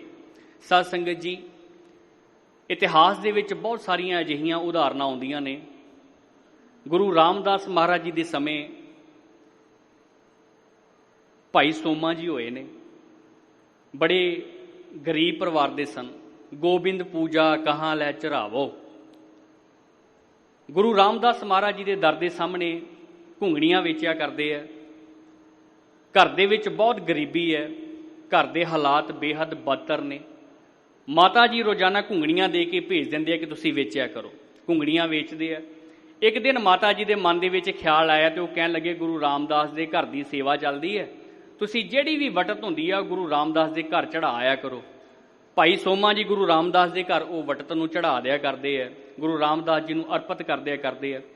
ਇੱਕ ਦਿਨ ਅਜਿਹਾ ਆਉਂਦਾ ਕਿ ਨਾ ਤੇ ਉਹਨਾਂ ਦੇ ਕੋਲੋਂ ਸੌਦਾ ਰਹਿੰਦਾ ਤੇ ਨਾ ਆਰਥਿਕ ਤੌਰ ਤੇ ਕੋਲ ਕੋਈ ਮਾਇਆ ਰਹਿੰਦੀ ਹੈ, ਉਹ ਆਉਂਦੇ ਨਹੀਂ। ਗਾਹੇ ਬਗਾਹੇ ਜਦੋਂ ਗੁਰੂ ਰਾਮਦਾਸ ਮਹਾਰਾਜ ਜੀ ਨੂੰ ਮਿਲਦੇ ਆ ਨਾ, ਤੇ ਗੁਰੂ ਰਾਮਦਾਸ ਮਹਾਰਾਜ ਜੀ ਉਹਨਾਂ ਨੂੰ ਕਹਿੰਦੇ ਆ ਕਿ ਤੁਸੀਂ ਆਉਂਦੇ ਕਿਉਂ ਨਹੀਂ? ਉਹ ਕਹਿੰਦੇ ਜੀ ਮੇਰੇ ਕੋਲੋਂ ਤੁਹਾਨੂੰ ਦੇਣ ਦੇ ਲਈ ਕੁਝ ਨਹੀਂ। ਮਹਾਰਾਜ ਜੀ ਕਹਿੰਦੇ ਕਿ ਕੇਵਲ ਭਾਵਨਾ ਹੋਣੀ ਚਾਹੀਦੀ ਹੈ ਗੁਰੂ ਦੇ ਅੱਗੇ ਅਰਪਿਤ ਕਰਨ ਦੇ ਲਈ। ਗੁਰੂ ਦੇ ਅੱਗੇ ਤੁਸੀਂ ਕੀ ਦੇ ਰਹੇ ਹੋ? ਆਰਥਿਕ ਤੌਰ ਤੇ ਸੋਨਾ ਚੜਾ ਰਹੇ ਹੋ, ਆਰਥਿਕ ਤੌਰ ਤੇ ਪੈਸੇ ਦੇ ਰਹੇ ਹੋ, ਇਹ ਮਾਇਨੇ ਨਹੀਂ ਰੱਖਦਾ। ਤੁਹਾਡੀ ਅੰਦਰ ਦੀ ਭਾਵਨਾ ਕਿਹੋ ਜਿਹੀ ਹੈ, ਗੁਰੂ ਦੇ ਸਨਮੁਖ ਇਹ ਮਹੱਤਵ ਰੱਖਦਾ ਹੈ। ਸੋ ਗੁਰੂ ਪਾਤਸ਼ਾਹ ਜੀ ਨੇ ਉਸ ਗਰੀਬ ਸੋਮੇ ਨੂੰ ਇਹ ਵਰ ਦਿੱਤਾ ਸੀ, ਸੋਮਾ ਸ਼ਾਹ ਗੁਰੂ ਦਾ ਸ਼ਾਹ ਬੇਪਰਵਾਹ। ਇਹ ਗੁਰੂ ਦੀਆਂ ਬਖਸ਼ਿਸ਼ਾਂ ਹੁੰਦੀਆਂ। ਉਹ ਬੇਪਰਵਾਹ ਹੋ ਗਿਆ ਕਿ ਕੀ ਚੜਾਉਣਾ ਹੈ ਗੁਰੂ ਦੇ ਅੱਗੇ। ਗੁਰੂ ਦੇ ਅੱਗੇ ਆਪਣਾ ਤਨ ਮਨ ਚੜਾਉਣਾ ਪੈਂਦਾ ਹੈ, ਗੁਰੂ ਦੇ ਅੱਗੇ ਆਪਣਾ ਭਾਵ ਚੜਾਉਣਾ ਪੈਂਦਾ ਹੈ। ਭਾਈ ਸਾਹਿਬ ਭਾਈ ਗੁਰਦਾਸ ਜੀ ਨੇ ਇੱਕ ਬੜੀ ਸੋਹਣੀ ਉਦਾਹਰਨ ਦਿੱਤੀ ਹੈ। ਭਾਈ ਸਾਹਿਬ ਜੀ ਕਹਿੰਦੇ ਹੈ, ਸਤਿਗੁਰ ਸੇਵਾ ਭਾਏ ਪ੍ਰਾਣ ਪੂਜੈ ਕਰੈ ਸਿੱਖ, ਸਰਬ ਨਿਧਾਨ ਅਗਰ ਭਾਗ ਲਿਵ ਲਾਵਈ। ਗੁਰੂ ਦੇ ਅੱਗੇ ਚੜਾਉਣਾ ਕੀ ਹੈ? ਜਿਵੇਂ ਭਗਤ ਰਵਿਦਾਸ ਮਹਾਰਾਜ ਕਹਿ ਰਿਹਾ ਹੈ, ਮਾਈ ਗੋਬਿੰਦ ਪੂਜਾ ਕਹਾਂ ਲੈ ਚੜਾਵੋ। ਹੇ ਮਾਂ, ਗੋਬਿੰਦ ਦੀ ਪੂਜਾ ਦੇ ਲਈ ਮੈਂ ਉਹਦੇ ਅੱਗੇ ਕੀ ਅਰਪਿਤ ਕਰਾਂ? ਭਾਈ ਸਾਹਿਬ ਭਾਈ ਗੁਰਦਾਸ ਜੀ ਨੇ ਬੜੀ ਸੋਹਣੀ ਉਦਾਹਰਨ ਦਿੱਤੀ ਹੈ। ਉਹ ਕਹਿੰਦੇ ਸਤਿਗੁਰ ਸੇਵਾ ਭਾਏ ਪ੍ਰਾਣ ਪੂਜਾ ਕਰੈ ਸਿੱਖ। ਸਤਿਗੁਰੂ ਦੇ ਸਨਮੁਖ ਆਪਣੇ ਪ੍ਰਾਣਾਂ ਦੇ ਨਾਲ ਸਿੱਖ ਸੇਵਾ ਕਰੇ। ਪਰ ਕਹਿੰਦੇ ਯਾਦ ਰੱਖਿਓ, ਸਰਬ ਨਿਧਾਨ ਅਗਰ ਭਾਗ ਲਿਵ ਲਾਵਈ। ਕਹਿੰਦੇ ਜਿੰਨੇ ਵੀ ਦੁਨੀਆ ਦੇ ਖਜ਼ਾਨੇ ਨੇ, ਜਿੰਨੇ ਵੀ ਦੁਨੀਆ ਦੇ ਨਿਧਾਨ ਨੇ, ਉਹ ਹੱਥ ਜੋੜ ਕੇ ਨਾ ਅਗਰ ਭਾਗ ਹੋ ਕੇ ਲਿਵ ਲਾ ਕੇ ਉਹ ਸਿੱਖ ਦੇ ਅੱਗੇ ਖੜੇ ਹੋ ਜਾਂਦੇ ਆ। ਸਤ ਸੰਗਤ, ਭਰਮ ਦੀ ਗੱਲ ਇਸ ਦੇ ਵਿੱਚ ਹੋ ਰਹੀ ਹੈ। ਮੈਂ ਕੇਵਲ ਇੱਕ ਛੋਟੀ ਜਿਹੀ ਉਦਾਹਰਨ ਦੇਣੀ ਚਾਹਾਂਗਾ। ਮੌਜੂਦਾ ਦੌਰ ਜਦੋਂ ਅਸੀਂ ਪੰਜਾਬ ਦਾ ਵੇਖਦੇ ਹਾਂ ਤੇ ਅਸੀਂ ਵੀ ਇੱਕ ਭਰਮ ਦੇ ਵਿੱਚ ਜੀ ਰਹੇ ਹਾਂ। ਮੈਨੂੰ ਮਾਫ ਕਰ ਦਿਓ, ਇੱਕ ਬੇਨਤੀ ਤੁਹਾਡੇ ਚਰਨਾਂ ਦੇ ਵਿੱਚ ਕਰਨ ਲੱਗਾ। ਉਹ ਭਰਮ ਇਹ ਹੈ ਕਿ ਸ਼ਾਇਦ ਅਸੀਂ ਆਰਥਿਕ ਤੌਰ ਤੇ ਮਜ਼ਬੂਤ ਹੋ ਕੇ ਤਾਂ ਹੀ ਸਾਡੀ ਤਰੱਕੀ ਹੈ, ਸਿੱਖੀ ਨਾਲ ਸਾਨੂੰ ਕੋਈ ਵਾਹ ਵਾਸਤਾ ਨਹੀਂ। ਆਰਥਿਕ ਤੌਰ ਤੇ ਸੁੱਖ, ਪਦਾਰਥਕ ਸੁੱਖ ਮਾਣਨ ਦੇ ਲਈ ਅਸੀਂ ਸਿੱਖੀ ਨੂੰ ਤਲਾਂਜਲੀ ਦੇ ਰਹੇ ਹਾਂ, ਔਰ ਸਿੱਖੀ ਨੂੰ ਤਲਾਂਜਲੀ ਦੇਣ ਦਾ ਕਾਰਨ ਹੀ ਹੈ ਕਿ ਸਾਡਾ ਸਮਾਜ ਜਿਹੜਾ ਹੈ ਉਹ ਲਗਾਤਾਰ ਨਿਘਾਰ ਵਾਲੇ ਪਾਸੇ ਜਾ ਰਿਹਾ। ਇੱਕ ਅੰਗਰੇਜ਼ ਨੇ ਪੰਜਾਬ ਦੇ ਹਾਲਾਤਾਂ ਦੇ ਉੱਪਰ ਰਿਸਰਚ ਕੀਤੀ, ਉਹਨੇ 3 ਪ੍ਰਮੁੱਖ ਕਾਰਨ ਗਿਣਾਏ ਕਿ ਪੰਜਾਬ ਦੇ ਹਾਲਾਤ ਕਿਉਂ ਆ। ਮੈਂ ਬੇਨਤੀ ਕਰਨ ਲੱਗਾ ਆਪਣੇ ਗੁਰਸਿੱਖ ਵੀਰਾਂ ਨੂੰ ਜਦੋਂ ਵੇਖਦੇ ਆ ਕਿ ਨਸ਼ਿਆਂ ਦੇ ਵਿੱਚ ਗਲਤਾਨ ਨੇ, ਆਪਣੇ ਸਿੱਖ ਵੀਰਾਂ ਨੂੰ ਜਦੋਂ ਵੇਖਦੇ ਆ ਕਿ ਸਿਰਾਂ ਦੇ ਉੱਪਰ ਦਸਤਾਰੇ ਨੇ ਪਰ ਵਹਿਮਾਂ ਭਰਮਾਂ ਦੇ ਵਿੱਚ ਪਏ ਹੋਏ ਕਬਰਾਂ ਮਜ਼ਾਰਾਂ ਦੇ ਉੱਪਰ ਜਾਂਦੇ ਨੇ, ਉਦੋਂ ਵੇਖ ਕੇ ਬੜਾ ਦੁੱਖ ਹੁੰਦਾ ਕਿ ਇਹ ਕਿਹੜੇ ਭਰਮ ਦੇ ਵਿੱਚ ਨੇ। ਭਗਤ ਸਾਹਿਬ ਜੀ ਨੇ ਵੀ ਤੇ ਭਰਮ ਦੇ ਤੋੜਨ ਦੀ ਗੱਲ ਕੀਤੀ ਹੈ ਨਾ ਜੀ, ਉਹ ਕਿਹੜੇ ਭਰਮ ਦੇ ਵਿੱਚ ਨੇ। ਉਸ ਅੰਗਰੇਜ਼ ਨੇ ਰਿਸਰਚ ਕੀਤੀ ਪੰਜਾਬ ਦੀ ਧਰਤੀ ਤੇ ਉਸਨੇ 3 ਪ੍ਰਮੁੱਖ ਕਾਰਨ ਦੱਸੇ। ਪਹਿਲਾ ਪ੍ਰਮੁੱਖ ਕਾਰਨ ਹੈ ਜੀ ਪੰਜਾਬੀ ਬੋਲੀ, ਸਾਡੀ ਜਿਹੜੀ ਭਾਸ਼ਾ ਹੈ। ਸਿਆਣੇ ਕਹਿੰਦੇ ਨੇ ਵੀ ਜਿਹੜੀਆਂ ਸੰਸਾਰ ਦੇ ਉੱਪਰ ਕੌਮਾਂ ਨੇ ਨਾ, ਉਹਦੇ ਵਿੱਚ ਕੇਵਲ 5% ਅਜਿਹੀਆਂ ਕੌਮਾਂ ਨੇ ਜਿਹੜੀਆਂ ਬਾਹਰੀ ਹਮਲੇ ਜਾਂ ਕੁਦਰਤੀ ਆਫਤਾਂ ਦੇ ਨਾਲ ਖਤਮ ਹੋਈਆਂ। 95% ਕੌਮਾਂ ਉਹ ਨੇ ਜਿਨ੍ਹਾਂ ਨੇ ਆਪਣਾ ਸਿਧਾਂਤ ਭੁਲਾ ਦਿੱਤਾ, ਜਿਨ੍ਹਾਂ ਨੇ ਆਪਣੀਆਂ ਰਵਾਇਤਾਂ ਭੁਲਾ ਦਿੱਤੀਆਂ, ਜਿਹੜੀਆਂ ਆਪਣੇ ਵਿਰਸੇ ਨੂੰ ਭੁੱਲ ਗਈਆਂ। ਅਜੋਕੇ ਸਮੇਂ ਦੇ ਦੌਰਾਨ ਉਹ ਜਦੋਂ ਅੰਗਰੇਜ਼ ਨੇ ਰਿਸਰਚ ਕੀਤੀ ਤੇ ਪਹਿਲਾਂ ਉਹਨੇ ਵੇਖਿਆ ਵੀ ਸਿੱਖਾਂ ਦੇ ਘਰਾਂ ਦੇ ਵਿੱਚੋਂ ਨਾ ਪੰਜਾਬੀ ਲਗਾਤਾਰ ਖਤਮ ਹੋ ਰਹੀ ਹੈ। ਇਹ ਸੱਚ ਹੈ ਜੀ। ਪੰਜਾਬੀ ਬੋਲਣ ਦੇ ਵਿੱਚ ਅਸੀਂ ਸ਼ਰਮ ਮਹਿਸੂਸ ਕਰਦੇ ਹਾਂ, ਗੁਰਮੁਖੀ ਪੜ੍ਹਨ ਦੇ ਵਿੱਚ ਅਸੀਂ ਸ਼ਰਮ ਮਹਿਸੂਸ ਕਰਦੇ ਹਾਂ। ਇਹਦੇ ਨਾਲ ਸੰਬੰਧਿਤ ਇੱਕ ਛੋਟੀ ਜਿਹੀ ਬੇਨਤੀ ਤੁਹਾਡੇ ਚਰਨਾਂ ਦੇ ਵਿੱਚ ਕਰਨ ਲੱਗਾ। ਅਕਸਰ ਮੈਂ ਸੰਗਤ ਦੇ ਨਾਲ ਇਹ ਬੇਨਤੀ ਕਰਦਾ ਹੁੰਦਾ, ਸਿੱਖ ਪੰਥ ਦੇ ਮਹਾਨ ਵਿਦਵਾਨ ਭਾਈ ਸਾਹਿਬ ਭਾਈ ਪਿੰਦਰਪਾਲ ਸਿੰਘ ਜੀ ਮਹਾਰਾਜ ਉਹਨਾਂ ਨੂੰ ਸਿਹਤਯਾਬੀ ਬਖਸ਼ੇ, ਚੜ੍ਹਦੀ ਕਲਾ ਬਖਸ਼ੇ, ਇਸੇ ਤਰ੍ਹਾਂ ਸੰਗਤ ਦੀਆਂ ਉਹ ਸੇਵਾਵਾਂ ਕਰਦੇ ਰਹਿਣ। ਇੱਕ ਵਾਰ ਉਹਨਾਂ ਦੇ ਨਾਲ ਔਰੰਗਾਬਾਦ ਵਿਖੇ ਸੀ, ਅਸੀਂ ਇਕੱਠੇ ਬੈਠੇ ਹੋਏ ਤੇ ਭਾਈ ਸਾਹਿਬ ਜੀ ਨੂੰ ਇੱਕ ਮੈਂ ਸਵਾਲ ਕੀਤਾ, ਕਿਉਂਕਿ ਇਹਦੇ ਨਾਲ ਸੰਬੰਧਿਤ ਗੱਲ ਹੈ ਤਾਂ ਮੈਂ ਤੁਹਾਡੇ ਨਾਲ ਸਾਂਝੀ ਕਰਨ ਲੱਗਾ। ਭਾਈ ਸਾਹਿਬ ਜੀ ਨੂੰ ਮੈਂ ਇੱਕ ਸਵਾਲ ਕੀਤਾ, ਮੈਂ ਕਿਹਾ ਭਾਈ ਸਾਹਿਬ ਕਿੰਨਾ ਅਰਸਾ ਹੋ ਗਿਆ ਤੁਹਾਨੂੰ ਸਿੱਖ ਪੰਥ ਦੀ ਸੇਵਾ ਕਰਦੇ ਆ। ਭਾਈ ਸਾਹਿਬ ਭਾਈ ਪਿੰਦਰਪਾਲ ਸਾਹਿਬ ਕਹਿਣ ਲੱਗੇ ਜੀ ਲਗਭਗ 30 ਸਾਲ ਤੋਂ ਜ਼ਿਆਦਾ ਹੋ ਗਏ ਨੇ ਮੈਨੂੰ ਸਿੱਖ ਪੰਥ ਦੀ ਸੇਵਾ ਕਥਾ ਦੇ ਨਾਲ, ਸ਼ਬਦ ਵਿਚਾਰ ਦੇ ਨਾਲ, ਸੰਗਤ ਨੂੰ ਗੁਰਬਾਣੀ ਦੇ ਨਾਲ ਜੋੜਦੇ ਆ।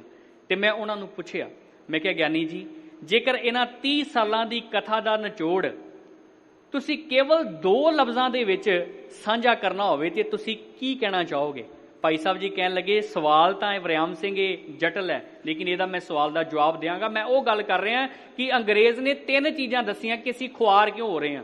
ਅਸੀਂ ਭਰਮ ਦੇ ਵਿੱਚ ਹਾਂ ਕਿ ਸ਼ਾਇਦ ਸ਼ਾਨੋ ਸ਼ੌਕਤ ਦੇ ਨਾਲ, ਬਹੁਤੀ ਪੈਸਾ ਆਰਥਿਕਤਾ ਬਣਾਉਣ ਦੇ ਨਾਲ ਅਸੀਂ ਸਾਡੀ ਤਰੱਕੀ ਹੁੰਦੀ ਹੈ, ਲੇਕਿਨ ਗੁਰੂ ਗ੍ਰੰਥ ਸਾਹਿਬ ਦੇ ਅਨੁਸਾਰ, ਧਰਮ ਦੇ ਅਨੁਸਾਰ ਅੰਦਰ ਦੀ ਤਰੱਕੀ ਨਾਮ ਦੇ ਨਾਲ ਹੈ। ਅੰਦਰ ਦੀ ਤਰੱਕੀ, ਅੰਦਰ ਅਧਿਆਤਮਕ ਤਰੱਕੀ ਅੰਦਰ ਦੇ ਖੇੜੇ ਨਾਲ ਹੈ। ਸੋ ਭਾਈ ਸਾਹਿਬ ਕਹਿਣ ਲੱਗੇ ਜੇਕਰ ਮੈਂ ਕਹਾਂ ਨਾ 2 ਸ਼ਬਦਾਂ ਦੇ ਵਿੱਚ ਕਹਿਣਾ ਹੋਵੇ ਕਿ ਸਾਰੀ ਕਥਾ ਦਾ ਨਿਚੋੜ ਕੀ ਹੈ, ਤੇ ਭਾਈ ਸਾਹਿਬ ਜੀ ਕਹਿਣ ਲੱਗੇ ਹਰੇਕ ਸਿੱਖ ਦੇ ਬੱਚੇ ਨੂੰ ਗੁਰਮੁਖੀ ਆਉਣੀ ਚਾਹੀਦੀ ਹੈ, ਊੜਾ ਐੜਾ ਆਉਣਾ ਚਾਹੀਦਾ ਹੈ। ਦੂਸਰਾ, ਹਰੇਕ ਸਿੱਖ ਦੇ ਘਰ ਦੇ ਵਿੱਚ ਸਹਿਜ ਪਾਠ ਚੱਲਦਾ ਰਹਿਣਾ ਚਾਹੀਦਾ। ਇਹ ਉਹਨਾਂ ਦੀ ਸਾਰੀ ਕਥਾ ਦਾ ਨਿਚੋੜ, 32 ਸਾਲ ਦੀ ਕਥਾ ਦਾ ਉਹ ਕਹਿ ਰਹੇ ਨਿਚੋੜ ਹੈ ਕਿ ਇਹ ਹੋਣਾ ਚਾਹੀਦਾ। ਲੇਕਿਨ ਅੱਜ ਦੇ ਸਮੇਂ 'ਚ ਪੰਜਾਬੀ ਨਾਲੋਂ, ਆਪਣੀ ਭਾਸ਼ਾ ਦੇ ਨਾਲੋਂ ਜਦੋਂ ਅਸੀਂ ਟੁੱਟਾਂਗੇ, ਇਹ ਵੀ ਸਾਡੇ ਖੁਆਰ ਹੋਣ ਦਾ ਕਾਰਨ ਹੈ। ਦੂਸਰਾ ਉਹਨੇ ਜਿਹੜਾ ਵੇਖਿਆ ਜੀ, ਉਹ ਕਹਿਣ ਲੱਗਾ ਪੰਜਾਬ ਦੇ ਚੌਬਰ, ਪੰਜਾਬ ਦੇ ਗੱਭਰੂ, ਇੱਥੋਂ ਦੀ ਆਬੋ ਹਵਾ ਇਹੋ ਜਿਹੀ ਆ ਕਿ ਇਹਨਾਂ ਹਮੇਸ਼ਾ ਦੁਸ਼ਮਣਾਂ ਦੇ ਮੂੰਹ ਮੋੜੇ ਨੇ, ਇਹ ਹਮੇਸ਼ਾ ਜ਼ੁਲਮ ਦੇ ਖਿਲਾਫ ਖਲੋਂਦੇ ਰਹੇ ਨੇ, ਇਹਨਾਂ ਕਦੀ ਝੂਠ ਦਾ ਸਾਥ ਨਹੀਂ ਦਿੱਤਾ। ਇਹ ਆਪ ਤਾਂ ਮਰ ਗਏ, ਇਹ ਆਪ ਤਾਂ ਬੋਟੀ ਹੋ ਗਏ, ਇਹ ਆਪ ਤਾਂ ਕੱਟੇ ਗਏ, ਹਮੇਸ਼ਾ ਇਹਨਾਂ ਦਾ ਮੂੰਹ ਸੱਚ ਵੱਲ ਰਿਹਾ, ਇਹ ਸੱਚ ਨਾਲ ਖੜਦੇ ਰਹੇ ਆ। ਕਾਰਨ ਕਹਿੰਦਾ ਇਹਨਾਂ ਦੇ ਵਿੱਚ ਸਿੱਖੀ ਸੀ, ਪਰ ਅੱਜ ਇਹ ਸਿੱਖੀ ਤੋਂ ਵੀ ਮੁਨਕਰ ਹੋ ਰਹੇ ਆ, ਸਿੱਖੀ ਤੋਂ ਦੂਰ ਜਾ ਰਹੇ ਆ, ਆਪਣੇ ਧਰਮ ਤੋਂ ਦੂਰ ਜਾ ਰਹੇ ਆ। ਬਹੁਤ ਸਾਰੇ ਇਹੋ ਜਿਹੀਆਂ ਘਟਨਾਵਾਂ ਸਾਡੇ ਸਮਾਜ ਦੇ ਵਿੱਚ ਵਾਪਰਦੀਆਂ ਨੇ, ਜਦੋਂ ਵੇਖਣ ਨੂੰ ਮਿਲਦਾ ਕਿ ਇਹ ਪੰਜਾਬ ਦੇ ਵਿੱਚ ਅਜਿਹੀਆਂ ਗੱਲਾਂ ਵਾਪਰ ਰਹੀਆਂ। ਹੈਰਾਨੀ ਦੀ ਗੱਲ ਹੁੰਦੀ ਹੈ ਸਾਧ ਸੰਗਤ ਜੀ, ਧਰਮ ਦੇ ਨਾਲੋਂ ਟੁੱਟਣ ਦੀ। ਇੱਕ ਤਾਂ ਹੁੰਦਾ ਨਾ ਕਿ ਲੋਕਾਂ ਨੂੰ ਨਸ਼ੇ ਦੇ ਤੋਂ ਬਚਾ ਲੈਣਾ, ਪਰ ਜਿੱਥੇ ਸਰਕਾਰਾਂ ਆਪ ਔਰਤਾਂ ਵਾਸਤੇ ਠੇਕੇ ਖੋਲ੍ਹਦੀਆਂ ਹੋਣ, ਉੱਥੇ ਕਿਵੇਂ ਬਚਾਇਆ ਜਾ ਸਕਦਾ। ਇਹ ਤੁਸੀਂ ਭੁੱਲ ਜਾਓ ਕਿ ਤੁਹਾਨੂੰ ਬਚਾਉਣ ਦੇ ਲਈ ਬਾਹਰੋਂ ਕੋਈ ਆਵੇਗਾ, ਤੁਹਾਨੂੰ ਆਪਣਾ ਭਰਮ ਇਹ ਕੱਢਣਾ ਪਵੇਗਾ, ਆਪਣੇ ਘਰਾਂ ਦੇ ਵਿੱਚ ਪੰਜਾਬੀ ਲੈ ਕੇ ਆਉਣੀ ਪਵੇਗੀ, ਆਪਣੇ ਘਰਾਂ ਦੇ ਵਿੱਚ ਗੁਰਮਤ ਲੈ ਕੇ ਆਉਣੀ ਪਵੇਗੀ। ਤੀਸਰਾ ਉਹਨੇ ਦੱਸਿਆ ਜੀ ਕਾਰਨ ਜਿਹੜਾ ਸਭ ਤੋਂ ਵੱਡਾ, ਕਿਰਤ। ਆ 3 ਕਾਰਨ ਉਹਨੇ ਦੱਸਿਆ ਪੰਜਾਬ ਦੇ ਖੁਆਰ ਹੋਣ ਦੇ, ਕਿ ਸਾਡਾ ਨੌਜਵਾਨ ਖੁਆਰ ਕਿਉਂ ਹੋ ਰਿਹਾ। ਕਿਰਤ ਕੋਈ ਨਹੀਂ ਕਰਨਾ ਚਾਹੁੰਦਾ, ਅਮੀਰ ਸਾਰੇ ਹੋਣੇ ਚਾਹੁੰਦੇ ਆ। ਕਿਰਤ ਕੋਈ ਨਹੀਂ ਕਰਨਾ ਚਾਹੁੰਦਾ, ਸੁਖੀ ਸਾਰੇ ਹੋਣਾ ਚਾਹੁੰਦੇ ਆ। ਵਧੀਆ ਗੱਡੀ ਹੋਵੇ, ਵਧੀਆ ਕੱਪੜੇ ਹੋਣ, ਏਸੀ ਦੇ ਵਿੱਚ ਬੰਦਾ ਰਹਿੰਦਾ ਹੋਵੇ, ਰਹਿਣ ਸਹਿਣ ਵਧੀਆ ਹੋਵੇ, ਠਾਠ ਬਾਠ ਪੂਰੀ ਹੋਵੇ, ਪਰ ਅਸੀਂ ਕਿਰਤ ਨਾ ਕਰੀਏ।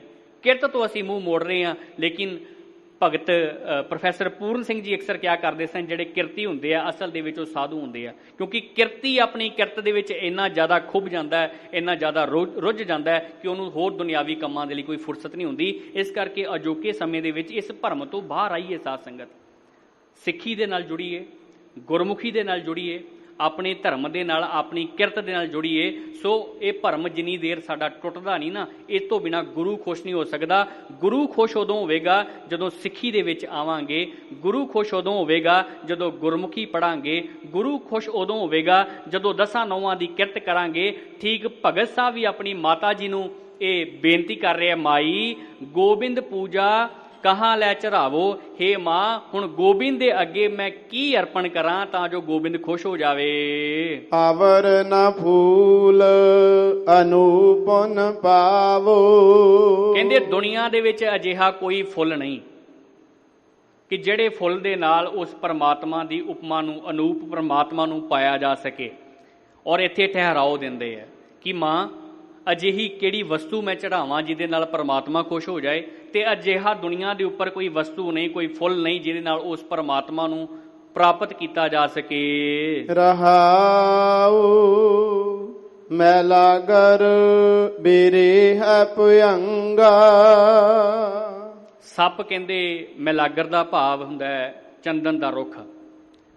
ਦੱਖਣ ਦੇ ਵਿੱਚ ਪਹਾੜ ਨੇ ਜਿਹਨੂੰ ਮੱਲਿਆ ਦੇ ਪਹਾੜ ਕਹਿੰਦੇ ਨੇ, ਮੱਲਿਆ ਗਿਰੀ ਤੋਂ ਮੈਲਾਗਰ ਪਹਾੜ ਸ਼ਬਦ ਬਣਦਾ।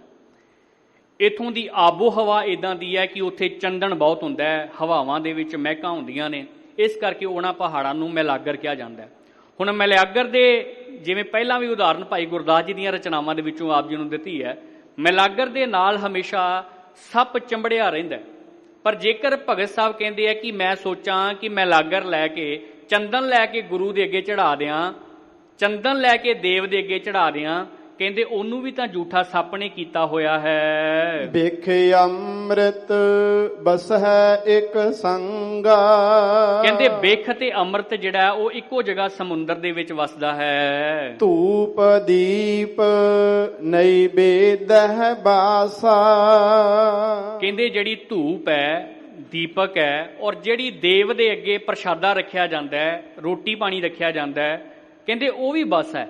ਬਾਸਾ ਦਾ ਭਾਵ ਕਿ ਉਹਦੀ ਸੁਗੰਧੀ ਪਹਿਲਾਂ ਮੈਨੂੰ ਪ੍ਰਾਪਤ ਹੋ ਗਈ ਹੈ, ਧੂਪ ਦੀ ਸੁਗੰਧੀ ਵੀ ਪਹਿਲਾਂ ਪ੍ਰਾਪਤ ਹੋ ਗਈ ਹੈ, ਦੀਪ ਦੀ ਸੁਗੰਧੀ ਵੀ ਪਹਿਲਾਂ ਪ੍ਰਾਪਤ ਹੋ ਗਈ ਹੈ, ਵਿਅੰਜਨਾਂ ਦੀ ਸੁਗੰਧੀ ਵੀ ਪਹਿਲਾਂ ਪ੍ਰਾਪਤ ਹੋ ਗਈ ਹੈ, ਤੇ ਉਹ ਫਿਰ ਸੁੱਚੇ ਕਿਵੇਂ ਰਹਿ ਗਏ। ਕੈਸੇ ਪੂਜ ਕਰਹਿ ਤੇਰੀ ਦਾਸਾ। ਕਹਿੰਦੇ ਫਿਰ ਤੇਰੀ ਪੂਜਾ ਇਹ ਦਾਸ ਕਿਵੇਂ ਕਰੇ। ਸਭ ਕੁਝ ਤਾਂ ਝੂਠ ਹੈ, ਦੁੱਧ ਵੀ ਝੂਠਾ ਹੈ ਜਿਹੜਾ ਬਛੜੇ ਨੇ ਝੂਠਾ ਕਰ ਦਿੱਤਾ, ਜਲ ਵੀ ਝੂਠਾ ਹੈ ਮਛਲੀ ਨੇ ਝੂਠਾ ਕਰ ਦਿੱਤਾ, ਫੁੱਲ ਵੀ ਝੂਠਾ ਹੈ ਭੌਰੇ ਨੇ ਝੂਠਾ ਕਰ ਦਿੱਤਾ, ਚੰਦਨ ਵੀ ਝੂਠਾ ਹੈ ਸੱਪ ਨੇ ਝੂਠਾ ਕਰ ਦਿੱਤਾ।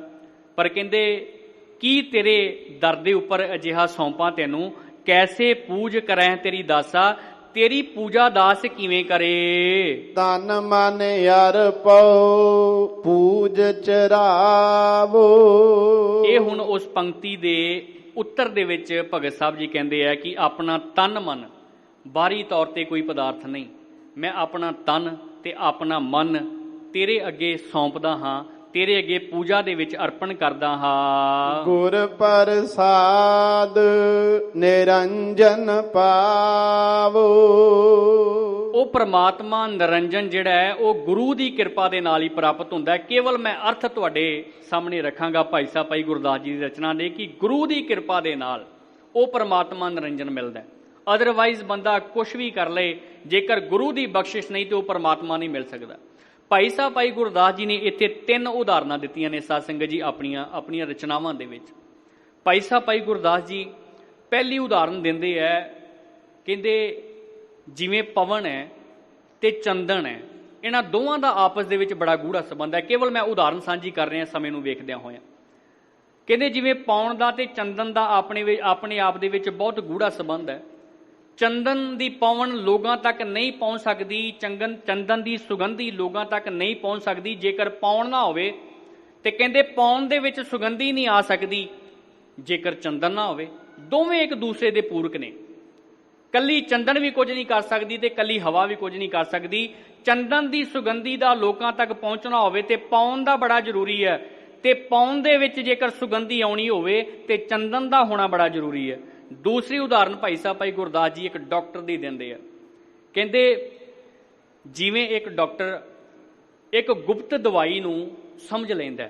ਹੁਣ ਆਮ ਇਨਸਾਨ ਜਦੋਂ ਕਿਸੇ ਮੈਡੀਕਲ ਸਟੋਰ ਦੇ ਵਿੱਚ ਜਾਵੇ, ਸਾਧ ਸੰਗਤ, ਜਿਹਨੂੰ ਮੈਡੀਕਲ ਦੀ ਕੋਈ ਵੀ ਜਾਣਕਾਰੀ ਨਹੀਂ, ਉਹ ਮੈਡੀਕਲ ਸਟੋਰ ਦੇ ਵਿੱਚ ਦਵਾਈਆਂ ਨੂੰ ਵੇਖ ਕੇ ਅੰਦਾਜ਼ਾ ਨਹੀਂ ਲਗਾ ਸਕਦਾ ਕਿ ਕਿਹੜੀ ਦਵਾਈ ਕਿਸ ਮਰਜ਼ ਦੀ ਹੈ, ਕਿਹੜੀ ਦਵਾਈ ਕਿਹੜੀ ਬਿਮਾਰੀ ਨੂੰ ਠੀਕ ਕਰ ਸਕਦੀ ਹੈ। ਉਹ ਉਹੀ ਦੇਖ ਸਕਦਾ ਹੈ ਜਿਹਨੂੰ ਦਵਾਈਆਂ ਦੇ ਬਾਰੇ ਗਿਆਨ ਹੋਵੇਗਾ।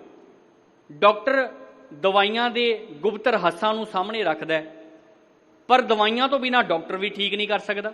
ਭਾਈ ਸਾਹਿਬ ਭਾਈ ਗੁਰਦਾਸ ਉਦਾਹਰਨ ਦਿੰਦੇ ਆ ਕਿ ਡਾਕਟਰ ਜਿਵੇਂ ਦਵਾਈ ਦੇ ਗੁਪਤ ਰਹੱਸ ਨੂੰ ਲੋਕਾਂ ਦੇ ਸਾਹਮਣੇ ਲੈ ਕੇ ਆਂਦਾ ਹੈ, ਪਰ ਦਵਾਈ ਤੋਂ ਬਿਨਾਂ ਡਾਕਟਰ ਵੀ ਠੀਕ ਨਹੀਂ ਕਰ ਸਕਦਾ।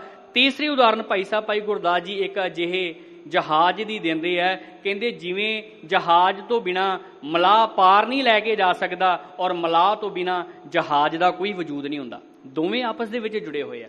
ਪੌਣ ਤੇ ਚੰਦਨ ਆਪਸ ਦੇ ਵਿੱਚ ਜੁੜੇ ਹੋਏ ਆ। ਜਹਾਜ਼ ਤੇ ਖੇਵਟ ਆਪਸ ਦੇ ਵਿੱਚ ਜੁੜੇ ਹੋਏ ਆ। ਡਾਕਟਰ ਤੇ ਦਵਾਈ ਆਪਸ ਦੇ ਵਿੱਚ ਜੁੜੇ ਹੋਏ ਆ। ਕਹਿੰਦੇ ਠੀਕ ਇਸੇ ਤਰ੍ਹਾਂ ਨਾਮ ਦਾ ਤੇ ਗੁਰੂ ਦਾ ਆਪਸ ਦੇ ਵਿੱਚ ਬੇਹੱਦ ਗੂੜਾ ਰਿਸ਼ਤਾ ਹੁੰਦਾ ਹੈ। ਗੁਰੂ ਹੀ ਨਾਮ ਸਿੱਖ ਨੂੰ ਬਖਸ਼ ਸਕਦਾ ਹੈ। ਗੁਰੂ ਤੋਂ ਬਿਨਾਂ ਨਾਮ ਦੀ ਪ੍ਰਾਪਤੀ ਨਹੀਂ ਹੋ ਸਕਦੀ। ਇਹ ਤੁਸੀਂ ਭੁੱਲ ਜਾਓ ਕਿ ਗੁਰੂ ਤੋਂ ਬਿਨਾਂ, ਗੁਰੂ ਦੀ ਬਖਸ਼ਿਸ਼ ਤੋਂ ਬਿਨਾਂ ਆਪਣੇ ਤੌਰ ਤੇ ਅਸੀਂ ਅੰਦਰ ਦਾ ਖੇੜਾ ਪ੍ਰਾਪਤ ਕਰ ਲਵਾਂਗੇ, ਅੰਦਰ ਦੀ ਖੁਸ਼ੀ ਪ੍ਰਾਪਤ ਕਰ ਲਵਾਂਗੇ। ਗੁਰੂ ਦੀ ਕਿਰਪਾ ਹੋਵੇਗੀ ਤੇ ਨਾਮ ਦੀ ਦਾਤ ਮਿਲਦੀ ਹੈ। ਔਰ ਭਗਤ ਸਾਹਿਬ ਜੀ ਕਹਿੰਦੇ ਹੈ, ਗੁਰ ਪ੍ਰਸਾਦ ਨਿਰੰਜਨ ਪਾਵੋ। ਗੁਰੂ ਦੀ ਕਿਰਪਾ ਦੇ ਨਾਲ ਉਸ ਪਰਮਾਤਮਾ ਨਿਰੰਜਨ ਨੂੰ ਪਾਇਆ ਜਾ ਸਕਦਾ ਹੈ। ਪੂਜਾ ਅਰਚਾ ਆਹੇ ਨਾ ਤੋਰੀ। ਕਹਿੰਦੇ ਮੈਨੂੰ ਤੇ ਤੇਰੀ ਪੂਜਾ ਕਰਨੀ ਮਹਾਰਾਜ ਨਹੀਂ ਹੋ ਆਈ, ਮੈਨੂੰ ਤੇ ਤੇਰੀ ਪੂਜਾ ਕਰਨ ਦੀ ਜਾਚ ਨਹੀਂ ਆਈ ਜਿਵੇਂ ਸਾਰੀ ਦੁਨੀਆ ਪੂਜਾ ਕਰਦੀ ਹੈ। ਮੈਨੂੰ ਉਸ ਤਰ੍ਹਾਂ ਦਾ ਕੋਈ ਢੰਗ ਤੇਰੀ ਪੂਜਾ ਕਰਨ ਦਾ ਨਹੀਂ ਆਉਂਦਾ। ਕਹਿ ਰਵਿਦਾਸ ਕਵਨ ਗਤ ਮੋਰੀ। ਰਵਿਦਾਸ ਮਹਾਰਾਜ ਕਹਿੰਦੇ ਹੈ ਕਿ ਹੁਣ ਮੇਰਾ ਕੀ ਹਾਲ ਹੋਵੇਗਾ ਜਦੋਂ ਮੈਨੂੰ ਜਾਚ ਹੀ ਨਹੀਂ ਕਿ ਤੇਰੀ ਪੂਜਾ ਕੀ ਕਰਨੀ ਹੈ, ਤੇਰੀ ਪੂਜਾ ਕਿਵੇਂ ਕਰਨੀ ਹੈ, ਮੇਰਾ ਕੀ ਹਾਲ ਹੋਵੇਗਾ। ਸੋ ਭਗਤ ਸਾਹਿਬ ਜੀ ਨੇ ਉਪਰੋਕਤ ਪੰਕਤੀਆਂ ਦੇ ਵਿੱਚ ਇਹ ਗੱਲ ਦਾ ਜ਼ਿਕਰ ਕੀਤਾ ਹੈ ਕਿ ਬਾਹਰੀ ਤੌਰ ਤੇ ਵਿਖਾਵਿਆਂ ਦੇ ਨਾਲ ਪਰਮਾਤਮਾ ਖੁਸ਼ ਨਹੀਂ ਹੁੰਦਾ। ਉਹਦੇ ਵਾਸਤੇ ਮਨੁੱਖ ਦਾ ਅੰਦਰੋਂ ਸੱਚਾ ਹੋਣਾ ਬਹੁਤ ਜ਼ਰੂਰੀ ਹੈ। ਉਹਦੇ ਅੰਦਰ ਦੀ ਭਾਵਨਾ ਦਾ ਹੋਣਾ ਬਹੁਤ ਜ਼ਰੂਰੀ ਹੈ। ਗੁਰੂ ਦੇ ਸਨਮੁਖ ਜਿਹੋ ਜਿਹੀ ਭਾਵਨਾ ਲੈ ਕੇ ਅਸੀਂ ਆਉਂਦੇ ਹਾਂ, ਉਹੋ ਜਿਹੀਆਂ ਭਾਵਨਾਵਾਂ ਗੁਰੂ ਪੂਰੀਆਂ ਕਰਦਾ ਹੈ। ਗੁਰੂ ਰਾਮਦਾਸ ਜੀ ਦੇ ਘਰ ਤੇ ਨਗਦੋ ਨਗਦੀ ਦਾ ਸੌਦਾ ਸਾਧ ਸੰਗਤ, ਗੁਰੂ ਰਾਮਦਾਸ ਕਿਸੇ ਦਾ ਰੱਖਦਾ ਨਹੀਂ। ਗੁਰੂ ਰਾਮਦਾਸ ਜੀ ਮਹਾਰਾਜ ਜੀ ਦੇ ਲੰਗਰਾਂ ਦੇ ਵਿੱਚ ਜਾ ਕੇ ਜਦੋਂ ਤੁਸੀਂ ਬਰਤਨ ਮਾਂਜਦੇ ਹੋ ਨਾ ਭਾਵਨਾ ਦੇ ਨਾਲ, ਗੁਰੂ ਪਾਤਸ਼ਾਹ ਉਦੋਂ ਹੀ ਖੁਸ਼ੀਆਂ ਤੇ ਆਨੰਦ ਖੇੜਾ ਝੋਲੀ ਦੇ ਵਿੱਚ ਪਾ ਦਿੰਦਾ।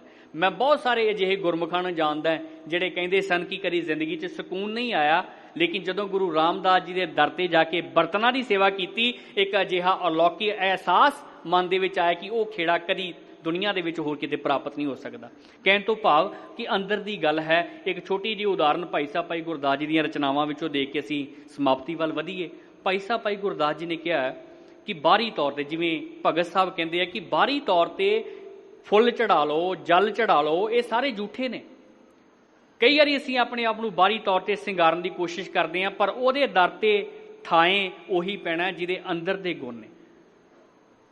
ਭਾਈ ਸਾਹਿਬ ਭਾਈ ਗੁਰਦਾਸ ਜੀ ਉਦਾਹਰਨ ਦਿੰਦੇ ਨੇ, ਕਹਿੰਦੇ ਗੁੱਛਾ ਹੋਏ ਘਰਧਾਨੂਆ ਕਿਉਂ ਵੁੜੀਐ ਦਾਖ ਹੈ। ਕਹਿੰਦੇ ਜਿਵੇਂ ਗੁੱਛਾ ਘਰਧੋਨਿਆਂ ਦਾ ਹੁੰਦਾ, ਕੇਵਲ ਹੁਣ ਮੈਂ ਸਮਾਪਤੀ ਵਾਲੇ ਪਾਸੇ ਵੱਧ ਰਿਹਾ। ਭਾਈ ਸਾਹਿਬ ਕਹਿੰਦੇ ਜਿਵੇਂ ਘਰਧੋਨਿਆਂ ਦਾ ਗੁੱਛਾ ਹੁੰਦਾ, ਵੇਖਣ ਨੂੰ ਉਹ ਹਰਾ ਹੈ, ਦੇਖਣ ਨੂੰ ਉਹ ਗੋਲ ਹੈ ਜਿਵੇਂ ਅੰਗੂਰ ਹੁੰਦੇ ਆ, ਪਰ ਕਹਿੰਦੇ ਗੁਣਾਂ ਦੇ ਵਿੱਚ ਫਰਕ ਹੈ। ਅੰਗੂਰ ਵੀ ਹਰੇ ਨੇ, ਘਰਧੋਨੇ ਵੀ ਹਰੇ ਨੇ, ਪਰ ਇਹਨਾਂ ਦੋਵਾਂ ਦੇ ਸਵਾਦ ਦੇ ਵਿੱਚ ਤੇ ਗੁਣਾਂ ਦੇ ਵਿੱਚ ਬੜਾ ਫਰਕ ਹੈ। ਦੂਸਰੀ ਉਦਾਹਰਨ ਦੇ ਵਿੱਚ ਭਾਈ ਸਾਹਿਬ ਭਾਈ ਗੁਰਦਾਸ ਜੀ ਕਹਿੰਦੇ ਅੱਕੇ ਕੇਰੀ ਖੱਖੜੀ ਕੋਈ ਅੰਬ ਨਾ ਆਖੈ। ਹੁਣ ਅੱਕ ਦੀ ਖੱਖੜੀ ਤੇ ਅੰਬੀ ਦੋਵੇਂ ਇੱਕੋ ਜਿਹੀਆਂ ਹੁੰਦੀਆਂ, ਹਰੀਆਂ ਹੁੰਦੀਆਂ, ਵੇਖਣ ਦੇ ਵਿੱਚ ਛੋਟੇ ਸਾਈਜ਼ ਦੀਆਂ ਹੁੰਦੀਆਂ, ਪਰ ਕਹਿੰਦੇ ਦੋਵਾਂ ਦੇ ਸਵਾਦ ਦੇ ਵਿੱਚ ਫਰਕ ਹੁੰਦਾ, ਦੋਵਾਂ ਦੇ ਗੁਣਾਂ ਦੇ ਵਿੱਚ ਫਰਕ ਹੁੰਦਾ। ਫਟਕ ਨਾ ਪੂਜਨ ਹੀਰਿਆਂ ਕਿਉਂ ਭਰਿਆ ਬਿਆਖੈ।